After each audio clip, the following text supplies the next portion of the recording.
বাংলাদেশের সংসদের সময়কাল যেহেতু 5 বছর, সেই হিসেবে অন্য অনেকে বলেছে 10 বছরের প্রশ্নে, সেখানে আমরা বৃহত্তর স্বার্থে একমত পোষণ করেছি। 2 মেয়াদ হোক কিংবা 10 বছর হোক, এই জায়গায় আমরা একমত আছি, কিন্তু তারপরেও আমরা ঐক্যমতে পৌঁছাতে পারি না, এটা দুঃখজনক।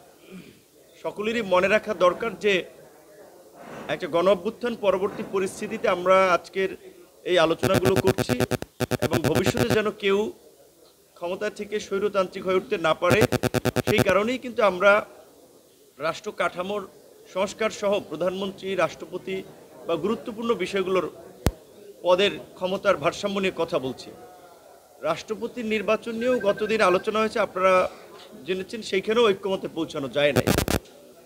আজকে বাংলাদেশে আরও একটি গুরুত্বপূর্ণ বিষয় হচ্ছে, এই মুহূর্তে অনেকদিন ধরে আলোচনা হয়েছে এবং এই আন্দোলনের আমি মনে করি ম্যান্ডেট গণ অভ্যুত্থানের তো একটা সংবিধান পরিবর্তন করা বা সংশোধন করা। সেই সংবিধান সংশোধন কমিটি কিন্তু বিভিন্ন রাজনৈতিক দলের সাথে আলাপ আলোচনা করে মতামত নিয়ে তারা একটা খসড়া নিয়ে আলোচনা করছে।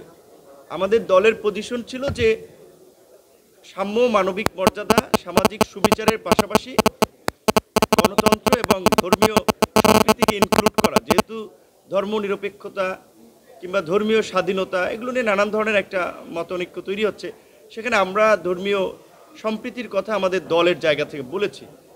কমিশন অন্যান্য দলগুলোর প্রস্তাবের আলোকে তারা সাম্য, মানবিক মর্যাদা, সামাজিক সুবিচার এবং গণতন্ত্র এইটুকু তারা বিবেচনা করেই কিন্তু তারা আলোচনার সিটে আমাদেরকে দিয়েছে। এখানে আজকে আলোচনায় পৌঁছানো যায় নাই শেষ পর্যন্ত। সেখানে অনেকে বলার চেষ্টা করেছেন যে এটা পার্লামেন্টের যারা আপনার বিজয়ী দল বা যারা সরকার গঠন করবে তারা পার্লামেন্ট এসে ঠিক করবে। যেখানে একটা গণ অভ্যুত্থান পরবর্তী পুরো রাষ্ট্রযন্ত্রের সংস্কার নিয়ে আমরা আলাপ করছি, যদি পার্লামেন্টের উপরে আমরা ছেড়ে দিতাম তাহলে তো আজকের আলোচনার প্রয়োজন হতো না। সো জাতীয় ঐক্যমত্যে কমিশন গঠনই তো করা হয়েছে যে রাজনৈতিক দল, নাগরিক সমাজ, বিভিন্ন সংগঠনের মতামত নিয়ে রাষ্ট্র সংস্কারের প্রশ্নে একটা ঐক্যমত করা। সেখানে ঐক্যমত কমিশনের এত অনৈক্য আমার মনে হয় যে আমাদের প্রত্যাশিত নয়।